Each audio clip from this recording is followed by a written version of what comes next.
डरता डरता आपके बीच में आया हूं। आपके आयोजक कमेटी के सदस्य परसों भी गए थे, युवा साथियों की टीम भी गई थी, आज भी अनेकों बार फोन गए थे, लेकिन जैसे आदरणीय अध्यक्ष महोदय ने स्पष्ट निवेदन कर दिया, आदेश कर दिया कि यहां से नहीं जाएंगे तो हरिया सरपंच नहीं जाएंगे। क्यों? जब हम अध्यक्ष की बात नहीं मानेंगे, यहां नहीं मानेंगे तो बाहर कौन मानेगा? भाई मुखराज जी का भी ध्यान आकर्षित करना चाहूंगा। अश्लील रील व वीडियो बनाने के ऊपर अपन चिंतन मनन और विचार विमर्श कर रहे हैं।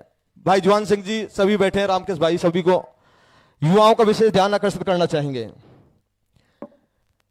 मुझे अनेक नामों की उपाधि दी गई है, कोई उतावला पंच कह देते हैं, कोई क्या कहते हैं, लेकिन आप करोगे तो बदनाम भी होंगे, और यदि बदनामी से डरोगे तो कुछ कर नहीं पाओगे। राष्ट्रपिता महात्मा गांधी पर भी लांछन लगे थे अनेक प्रकार के,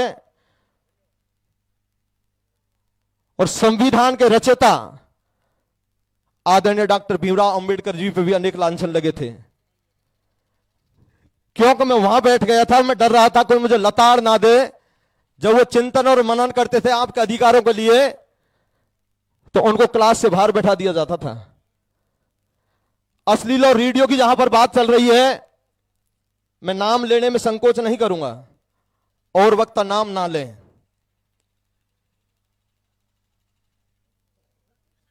करीरी की महापंचायत के बाद में मैं समस्त सदन का ध्यान आकर्षित करना चाहूंगा, क्या किसी माता बहन ने गाली दी थी या हमारे भाई लोगों ने गाली दी थी पंचों को?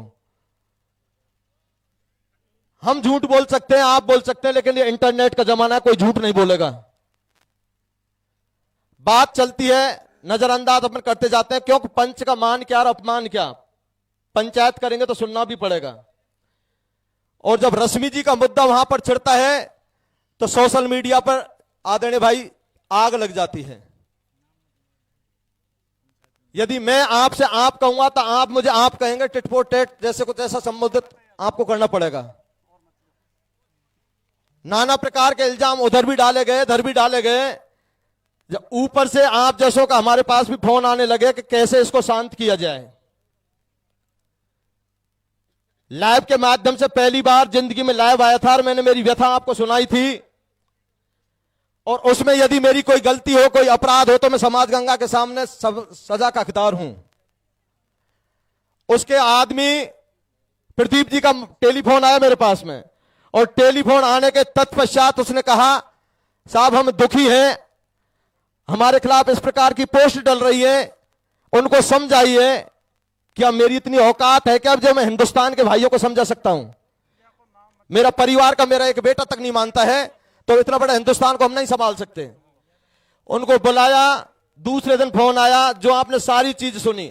हम माफ करने वाले नहीं हैं। उनकी व्यथा सोशल मीडिया से आपको सुनाई थी, उनके शब्द थे आपको सुनाए थे, हमारे शब्द आपको सुनाए थे। हमने कोई माफ नहीं किया। समाज गंगा उसको सजा देती है तो सजा में शामिल है। समाज गंगा यदि उसके खिलाफ केस करते हैं तो हम केस में शामिल है। समाज गंगा जो चाहेगी उसके साथ रहेंगे। और फिर भी हमसे कोई गलती है तो वहां के उपस्थित पंचों की कोई गलती नहीं थी, गलती थी तो मेरी थी। मैं आप सभी समाज गंगा से हाथ जोड़ के माफी चाहता हूं, और ऐसा कुछ करें जैसा आपने बताया है। हमें जानकारी नहीं थी 22 आदमियों की टीम है एडवोकेटों की। हम तो ये चाहते हैं कि परमपिता परमात्मा आपकी मनोकामना पूरी करे और इस समाज का मान और सम्मान बराबर बचा रहे, ऐसी आपसे प्रार्थना है। आगे अगले वक्ता के रूप में आमंत्रित करना चाहेंगे श्रीमान हंसराज जी राहुवास धंध्या। हंसराज जी धंध्या निवासी राहुवास, आप आए और अपने विचार रखें।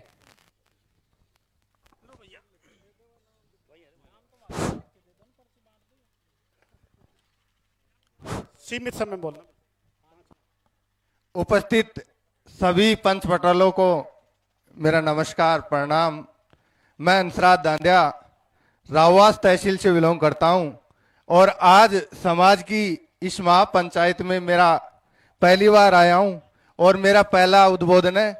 तो मैं चाहूंगा कि समाज के जितने भी बुद्धिजीवी यहाँ विराजमान है, अगर मेरे से कोई गलती हो तो माफ तो मत करना, टोक देना, ताकि मुझे दोबारा गलती करने का अवसर ना मिले। अगर आप माफ करते रहे तो मैं गलतियां करता रहूंगा, इसलिए आप टोकते रहना मेरे को। मैं समाज के उस वर्ग से आता हूं जिस वर्ग से इस जादम पर बैठे हुए सभी पंचों को बड़ी शिकायत है। मैं युवा वर्ग से आता हूं और युवा वर्ग और इस समाज के पटलों में बहुत बड़ी बहस छिड़ी हुई है और एक तरह से सोशल मीडिया पर जंग सी चल रही है और जो तुम्हारे निर्णय हो रहे हैं, इस जादम के निर्णय हो रहे हैं, उसके खिलाफ युवा जा रहा है, बहुत बड़ी संख्या में युवा जा रहा है। उसका सबसे मुख्य कारण यह है कि आप सबने मतलब लाव चला के पानी पिया है, हमने हैंडल दे के पानी पिया है। तो जो तुम्हारे और हमारे विचारों के बीच है ना, एक बहुत बड़ा गैप है, सोच का बहुत बड़ा गैप है। हम डिजिटल जमाने के हैं, आप पत्र वाले जमाने के हो, हम व्हाट्सएप यूनिवर्सिटी वाले हैं। तो एक बहुत बड़ी सोच का एक गैप है। ये गैप कैसे मिटे, इस पर समाज को विचार करना चाहिए कि हम युवा साथियों को कैसे कन्विंस कर सके। कुछ मुद्दे हैं जिन पर युवा साथी में आपसी सामंजस्य नहीं बैठ पा रही है। वो है सबसे बड़ा डीजे। युवा साथी चाहते हैं कि शादी विवाह के प्रोग्राम में डीजे पर पाबंदी ना लगाए जाए और यही मात्र एक वर्तमान में मनोरंजन का साधन है और इस मनोरंजन से वंचित ही किया जाए।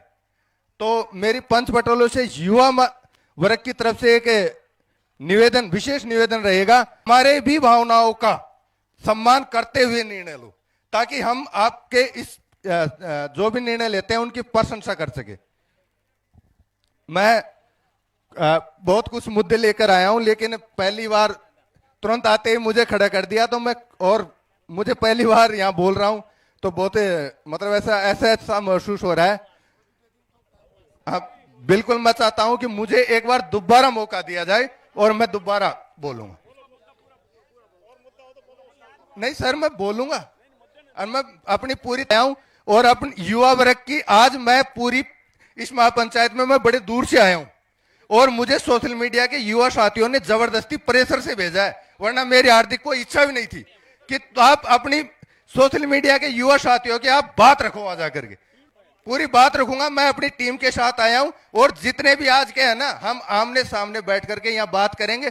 मैं मानता हूं कि सोशल मीडिया पर पूरा भारत वर्ष के लोग देखते हैं, हमारे समाज के नहीं दूसरे समाज के लोग भी देखते हैं, हमारी खिल्लियां उड़ाते हैं कि देखो मीणा आपस में कैसे लड़ रहे हैं, पंच पटोलों का अपमान हो रहा है। मुझे बड़ी गिलानी फील होती है कि हमारे समाज के बुजुर्गों का, बुद्धिजीवी वर्गों का हम युवा मजाक उड़ा रहे हैं, तौहीन कर रहे हैं।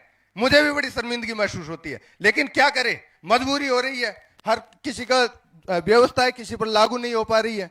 तो इसलिए हम आज इस जादम से एक ऐसा फैसला, एक ऐसा सुव्यवस्थित फैसला लेंगे कि सबके